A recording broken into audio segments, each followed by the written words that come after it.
Hey everyone, and welcome back to Smoltzy and Friends. Today I want to talk to you about something that truly breaks my heart. The word bullying. The more I talk with people, the more I hear how widespread it really is. It's happening in elementary schools, middle schools, high schools, and college campuses. And it doesn't stop there. It carries over in adulthood, into the workplace, and even into our online communities. Every time I hear one of these stories, I think, what if that child, that student, or that adult/coworker could just hear someone say, "You are loved. You are enough. You don't have to dominate someone else just to be seen." We sometimes think bullying is just kids pushing each other on the playground. But today, it looks different. It might be a cruel comment posted online, a group whispering about someone to make them feel left out, or a coworker interrupting and minimizing someone else's voice in a meeting. Online shaming is huge right now. A single post or comment can spread like wildfire, leaving a person feeling humiliated and broken. And when you're on the receiving end, it doesn't just hurt in the moment, it sticks. It can change how you see yourself, your confidence, and even your future choices. And let's be honest, adults, we're not modeling the best behavior. I've seen bullying at sporting events and even in the workforce, where people using titles and positions to push others down. I've seen people talk over each other, diminish ideas, or treat others as if their knowledge doesn't matter. That's bullying too, even if it's not as obvious as name-calling on the playground. This is still wrong and shouldn't be happening, and we wonder where the youth is getting it from. There's a story I'll never forget. A young man was bullied for months, constant teasing, constant jabs day after day. One afternoon, he decided to respond differently. Instead of yelling back, he looked his bully straight in the eye and said, "I want you to know you are loved. I am sorry you feel you have to use me as a place to release your anger, but I see you. I really hope you find another way to feel noticed. And oh, by the way, God loves you too." At first, the bully became even madder, and then he just froze. He didn't have a comeback. As time passed on, he admitted that he was acting out because he didn't feel seen anywhere else in his life.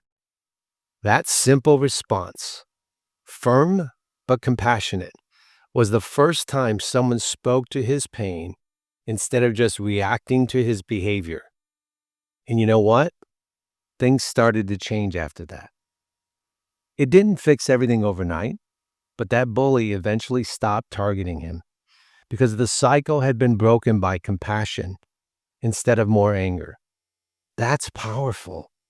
And I want to make sure everybody knows, before I created this podcast episode, I had many conversations with people who used to bully others. One thing keeps coming up. They wanted dominance. They wanted attention. They weren't getting love, respect, or even acknowledgement in other parts of their life, so they took it from someone else. Now, that does not excuse the behavior. Hurting someone else is never okay. But it does help us understand that when people feel unseen, unloved, or powerless, they sometimes look for control in unhealthy ways. And too often, that control shows up as bullying, name-calling, shaming, and more. The interesting thing is, many of them admitted they eventually stopped, not because a teacher punished them or because someone yelled louder, but because the people they were bullying started standing up for themselves. So again, sometimes it was speaking up, sometimes by showing compassion, sometimes by rallying support. So this makes me wonder, what if more of us were willing to speak up, not just ourselves, but for others? What if we didn't let those hurtful remarks slide? Those online shamings that are spread like wildfires? What if we said that's not okay and reminded people that everyone deserves dignity? For those of us that share faith, we must stand firm on what our Creator has said. You are beautifully and wonderfully made. Let me say that one more time.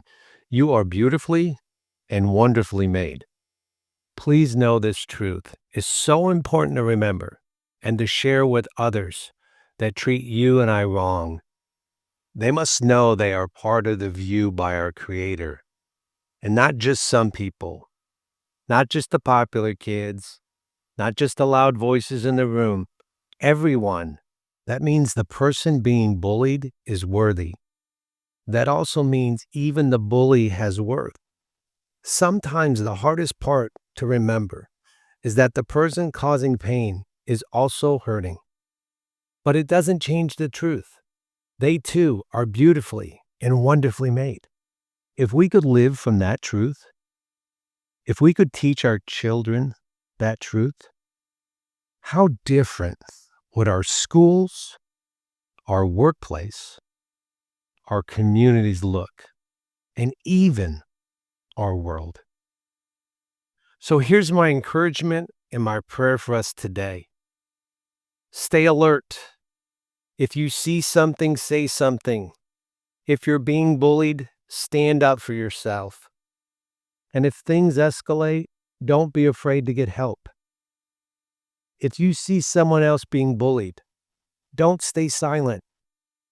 If you're the one tempted to bully someone, I challenge you today to pause and ask yourself what you're really searching for, because hurting someone else won't heal the hurt in you. You will just create another circle of pain and discomfort for you and others. Instead, you must realize you are already loved. You are wonderfully and beautifully made, and you don't need to dominate anyone or situation to matter. Asking someone for assistance is a sign of strength, not a sign of weakness. So in closing, I hope we can start creating classrooms, spaces, workplaces, and communities where people can lift up each other and not tear them down.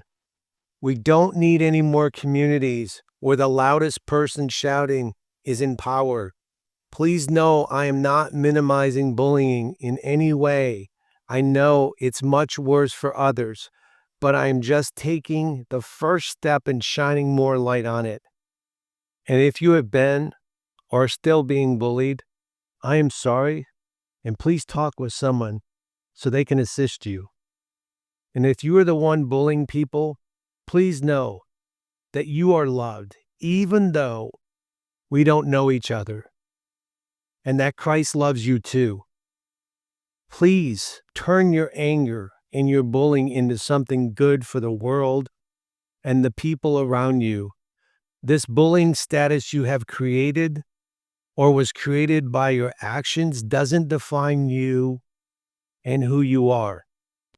The choice is yours to put down your fists, name-calling, shaming, and more for a hug and to be part of the change, not the problem.